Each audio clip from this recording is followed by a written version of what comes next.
अस्सलाम वालेकुम दोस्तों, मां यहाँ सद्दाम राजपर ऐं मुंहिंजो तालुक़ो आहे ख़ैरपुर ज़िले सां ऐं तालुक़ो आहे असांजो फैज़गंज।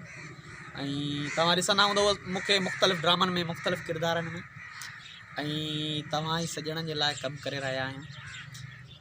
मुंहिंजी तमामु ॾे चाहे परॾेह में रहंदड़ दोस्तनि खे, मुंहिंजे फैंस खे, मुंहिंजे व्यूअर्स खे ऐं मुझे पिरी प्यारन के यो पैगाम है तो असांजा ड्रामा, असांजी मेकिंग ऐं असांजा बेहतरीन वीडियोस ॾिसण जे लाइ असांजो चैनल है यूट्यूब ते रेड रोज़ टीवी। जी हाँ, रेड रोज़ टीवी उनके सब्सक्राइब कयो ऐं बणिजी वञो असांजा व्यूअर्स ऐं असांजा सब्सक्राइबर्स। Thank U.